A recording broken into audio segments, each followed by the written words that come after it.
Hello, mindful friends. Today we're going to be taking a mindful look at the concept of Lent and also the monastic lifestyle. And those are kind of big extremes of sacrificing some of our daily and regular worldly pleasures for a bigger picture cause or love or practice or spirituality. And this goes along with our topic from last week, which was not just feeding into instant gratification, but noticing where our true sources of happiness comes from, which aren't those instant pleasure-seeking, fulfilling things, but are those deeper practices that remind us what truly matters and that we are taking our efforts, our energies, what we're building towards something so much larger than just us and satisfying our desires and funds. And that this is, we get to, as lay practitioners, try this out during times like Lent or different practices like Lent, where we say, all right, for this short time frame, I'm going to give up something that usually brings me pleasure, that's a part of my usual daily routine, and I'm going to sacrifice it so that I can show dedication or experience a little tiny little bit of this huge sacrifice that somebody else made for me. And it's like, oh, we grunt and grin through it, and it's so hard to give up sugar or meat for this time frame. And then shows us like, wow, that's such a small thing compared to what like spiritual life kind of sacrifice would be. And I don't love that word either, sacrifice, because that's not, if you speak with monastics or spiritual life, that's not at all how they see these precepts that they have kind of committed to live by. It's not a sacrifice. In fact, it's a service to self. It's an offering to self. Because the more that you go into that lifestyle, the more you see that it serves you a lot better to live for the greater happiness, this kind of internal well-being that comes from knowing that you're living in alignment with values, morals, lifestyles that support, feed, and fuel these energies that you want to see grow out in the world, the changes that you want to see start to grow out in the world. And you see how by you continuing to live in a way that reflects those values and morals, you start to experience those amazing healing energies within yourself.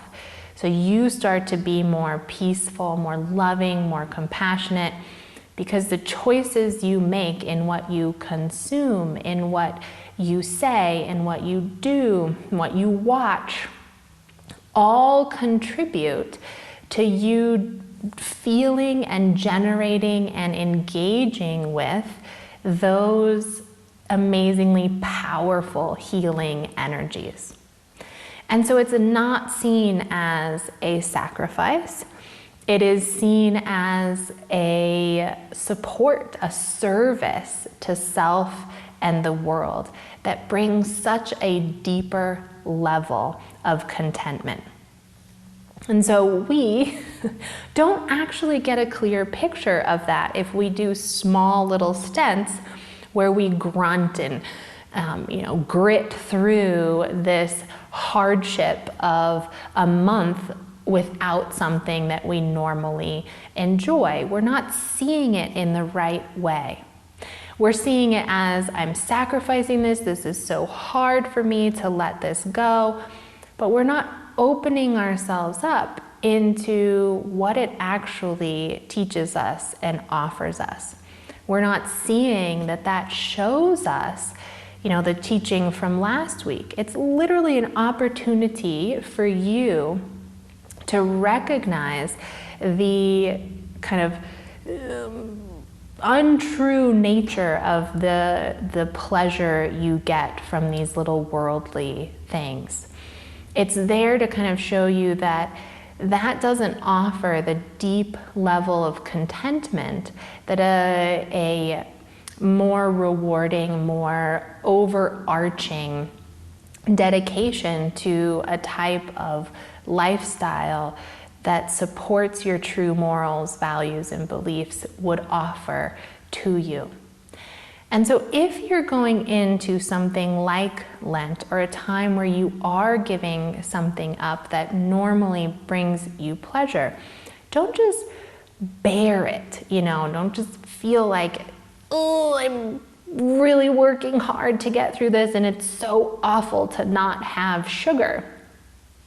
Go in it with a very aware, conscious mind and notice your tendency to just crave that one thing. Notice how your mind's craving of that distracts you from the other sources of happiness and joy in your life.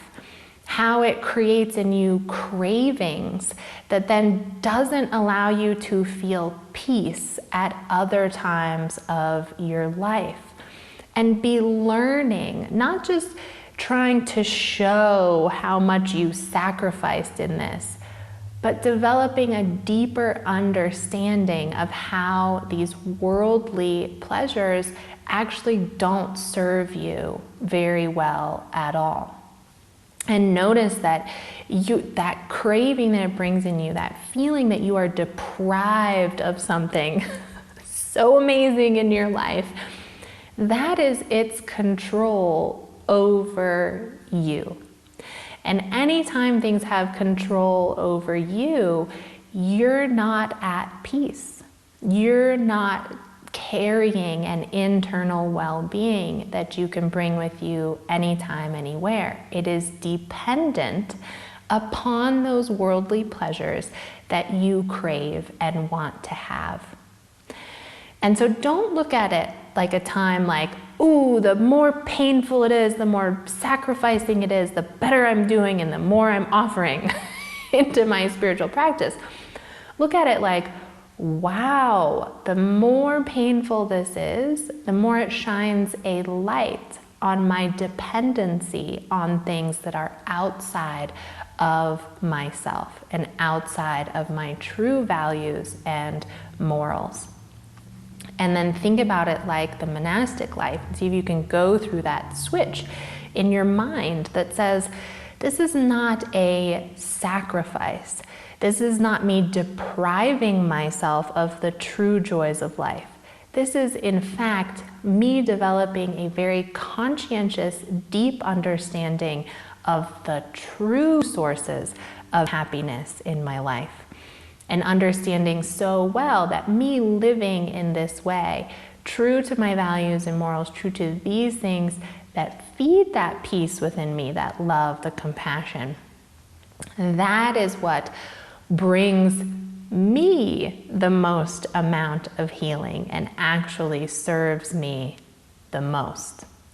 And so it ends up being, instead of an act of like cruelty and difficulty that we impose on ourselves 1 month, out of it makes me chuckle, 1 month out of every year, it actually turns into an act of love for self. Because you are showing yourself what are the things you are dependent upon that control your happiness, that are outside of your own heart's values and the things that you can cultivate and grow within you. And it should be serving you because now you get to say, I don't want that to control me anymore. That in fact, it feels better for me not to have that craving in my life. So I think Lent is I'm actually not somebody who observes Lent, but I've been talking about it lately. I think it comes to an end here soon, but taking these last little bits of that, or if you want to generate the experience in your own life and using it to build awareness. Do you really need that outside source of pleasure to give you that internal sense of well-being? And does that really serve you all that well? If you enjoy these teachings and would like to join us for group sessions or individual coaching, you can find us at newleafmindfulness.com. You can find these teachings and many more in my book, Living from the Heart, Healing Ourselves so we can heal the world. You can purchase that anywhere you buy audio or print content. And don't forget to like, share, and subscribe. I hope to see you all very soon.